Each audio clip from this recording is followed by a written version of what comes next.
In this video, we are discussing various example problems related to nucleophilic substitution reactions. The first one, 10.5.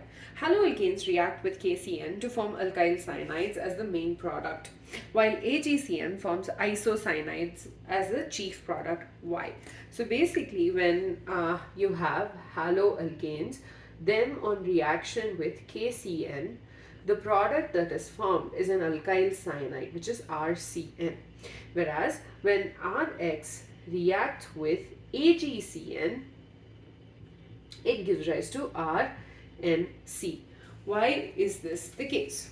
So the thing is, KCN and AgCN, it has to do with the fact that the type of bond between the potassium and the carbon in KCN is different from silver and carbon, basically. So between the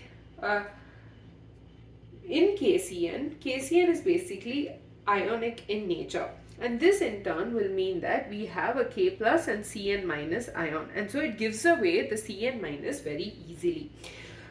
And because it's giving out a Cn minus ion, this acts as our nucleophile, and it will attack the R group, the carbon atom.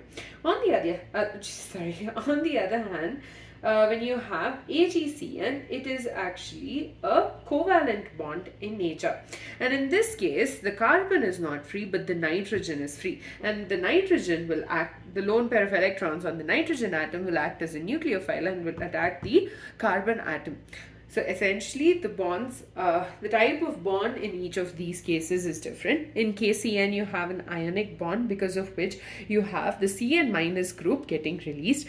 On the other hand, in case of AgCN, you have, it's a covalent bond, and the nitrogen has a lone pair of electrons which can take part in the chemical reaction. If you notice, even in page 300, you have KNO2 and AgNO2. KNO2 gives rise to RONO2,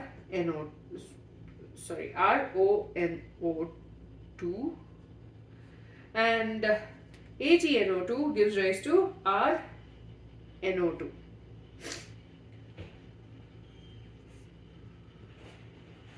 Why do you think that's the case? The next one is example 10.6. You have two pairs of reactants, you have two compounds in each case, and we need to figure out which undergoes SN2 reaction faster. So in the first one, that is this and this is the first one. So this carbon atom versus this carbon atom, they are different, right?